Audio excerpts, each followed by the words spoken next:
Sunday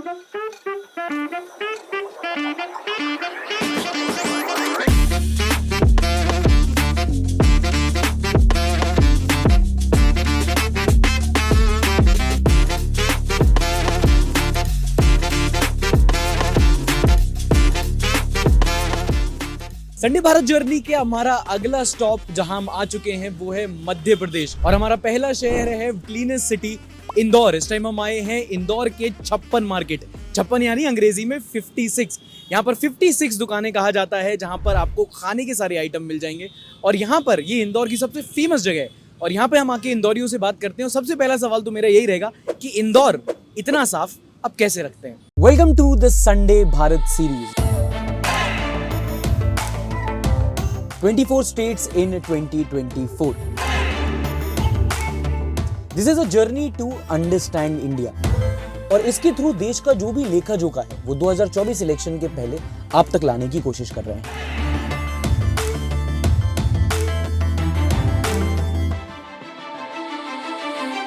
हम लोग cleanest city पे बात कर रहे हैं। सिटी तो इंदौर में तो हमने कहीं पे भी कोई कूड़ा कचरा नहीं देखा है। बहुत बढ़िया एक्सपीरियंस है, फर्स्ट टाइम आए हैं। अच्छा, पूरे फैमिली के साथ। आप सूरत के ना? सूरत भी आपको पता है क्लीनेस्ट सिटी? सूरत भी क्लीनेस्ट सिटी, इस बार तो कंबाइंड मिला है ना। सूरत भी। तो क्या है सर आप दोनों के ये दो सिटीज में आपने क्या देखा कि ऐसा क्या है कि बाकी सिटी से कि कंपैरेटिवली ज्यादा क्लीन है ये? अरे कंपैरेटिवली क्लीन मतलब आप मेन रोड तो सभी सिटी में क्लीन रहते हैं, लेकिन मेन रोड के अलावा जो इंटीरियर हमने देखा है, जैसे इंटरनल पार्ट है इंदौर के, इंटरनल पार्ट है सूरत के, तो वो दोनों में बहुत क्लीन है। यहाँ सब अच्छा लगता है। वो क्या है, वो पान नहीं खाते, वो ये अच्छा, पान नहीं खाते? हाँ, इसीलिए वो सब गंदा नहीं रहता है। क्या वजह है? Public awareness. अच्छा, अगर पब्लिक हम ही अवेयर है तो सिटी क्लीन ही रहेगा ना।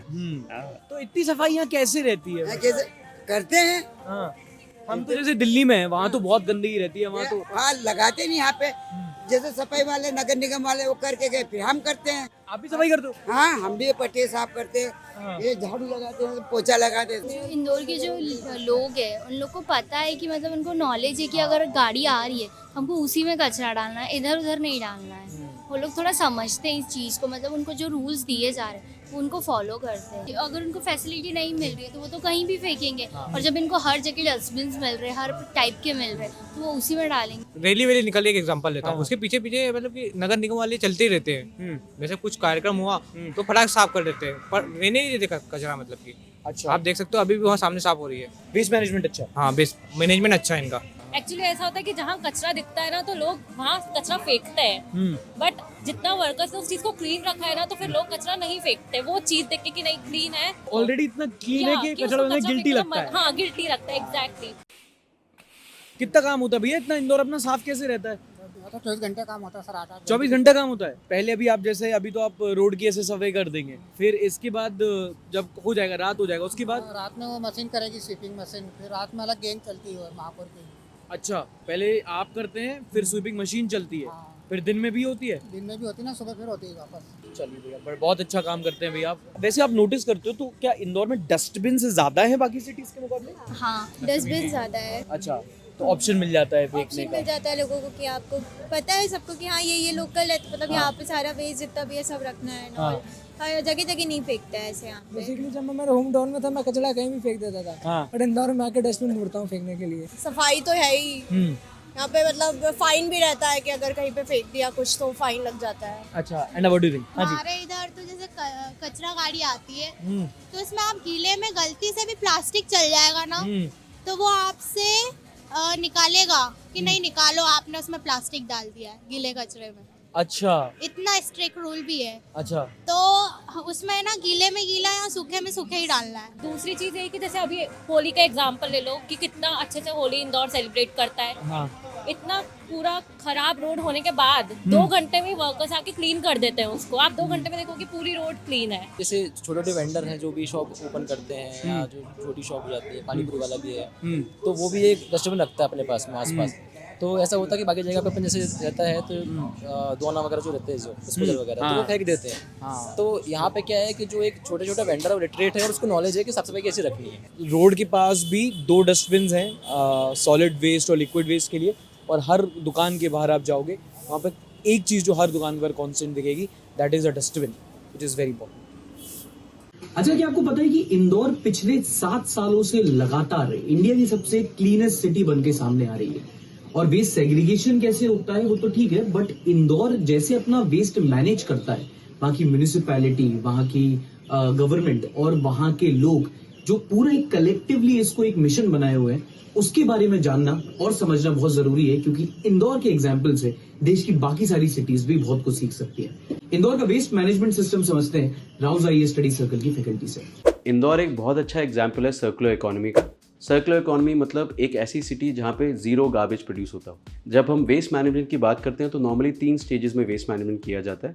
First stage is collection of the waste. Indore में स्पेशली बल्क वेस्ट और डेली वेस्ट जनरेटर्स का कलेक्शन डिफरेंट मैकेनिज्म से किया जाता है। Second stage is known as segregation of the waste.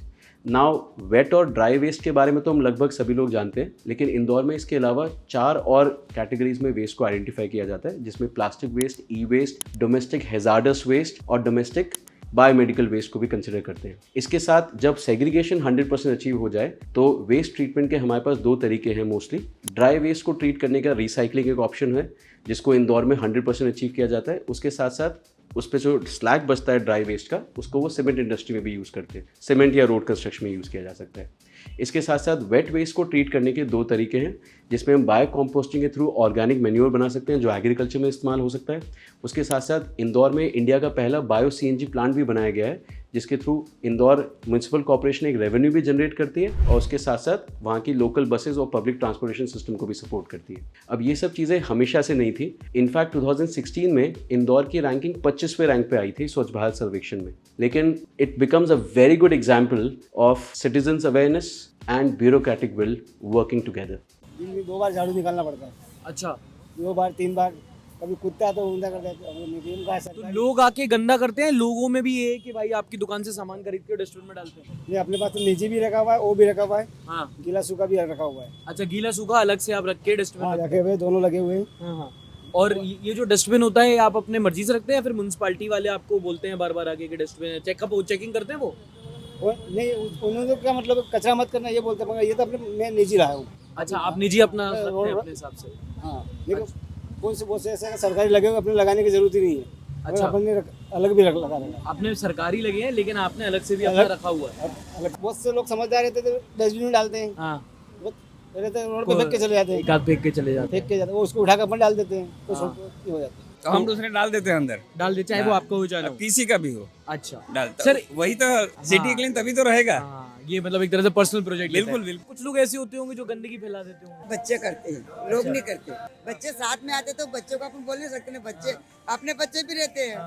वैसे लोग तो अपना कचरा खुद ही डालते हैं। पहले उठे खुद ही डालते हैं। अच्छा, अपन कभी कोई निकम्मा तो बोलते हैं हाँ ले जाओ, कोई नहीं दादी हम डाल देंगे, आप बुजुर्ग के हम डाल देंगे, आप रहने दो। और कोई हाँ ले जाओ, निकम्मे वो बच्चे घूमने फिरने वाले फालतू, नहीं तो सब अच्छे आते हैं। यहाँ पे साफ सफाई इसलिए नहीं है सिर्फ क्योंकि म्यूनिसिपल कॉर्पोरेशन अच्छा काम करती है, इसलिए भी है क्योंकि लोगों में भी एक सेंस ऑफ रिस्पॉन्सिबिलिटी है। आसपास के लोग भी हैं, वो भी कचरा नहीं फेंकते हैं, कहीं कचरा फेंक जाता है तो उठा के डस्टबिन में डाल देते हैं। और जो दुकानदार भी हैं वो भी अपने एंड से, अगर उन्हें सामने दिखता है कि सरकार ने भी अपना डस्टबिन प्रोवाइड कर रखा है, वो उसके बावजूद भी अपनी दुकान के सामने एक डस्टबिन रखते हैं कि आओ भाई जो कचरा है वहाँ भी फेंक सकते हो और हमने भी लगा रखा है सहूलियत के लिए, तुम यहाँ भी डाल दो। आपको मोदी का काम कैसे लगता है? अब भाई सरकार है, अच्छा अपन को क्या करना है। जैसे मजदूरी उसके टाइम में मजदूरी करते थे, इसके टाइम में मजदूरी, अपन दोनों सरकार अच्छे हैं, अपन सरकार से कहीं बुरे।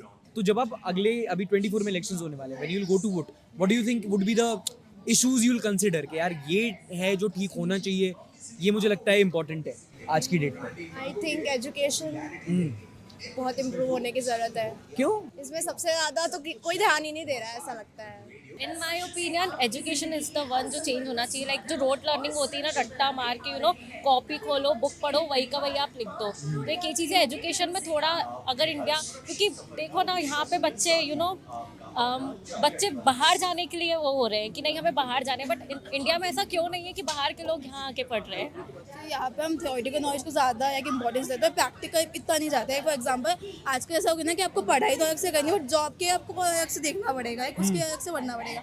सो ये चीज़ होती है ना कि एक प्रैक्टिकल नॉलेज का ज़्यादा होना चाहिए कि हमें जो आगे करना है मेन उस पर ज़्यादा फोकस हो अदर देन कि know just in books bookish knowledge, उससे ज़्यादा प्रैक्टिकल नॉलेज होना चाहिए। रिजर्वेशन बहुत इंपॉर्टेंट है, जनरल वालों की लगी पड़ी रहती है इसकी वजह से, क्योंकि अगर वो अच्छा परफॉर्म कर रहे हैं पर उनका कट ऑफ ही नहीं निकल पाता है, और जो ST SC वाले वो कुछ भी नहीं करते, ठीक है वो कर रहे परफॉर्म पर उनका 70% पे हो रहा है, पर जनरल वाला जो 93 स्कोर कर रहा है वो तो रह जाता है ना। तो इसको हटा देना चाहिए, बहुत हो गया, कब से चल रहा है। ठीक है वो लोग बैकवर्ड थे बहुत पहले थे, जब ये रूल आया था कि नहीं उनको अनटचेबिलिटी जो भी रहता था, पर अब बहुत सब हो गए सिविलाइज इतना, तो अब सबको पता है कि कोई सब ये सब चीज़ें हट गई है, तो अब ये रिजर्वेशन सिस्टम थोड़ा हट जाना चाहिए। मैं तो चाहती हूँ कि इंदौर तो क्लीन है, सब पूरा इंडिया ही क्लीन हो। स्वच्छ भारत। स्वच्छ भारत।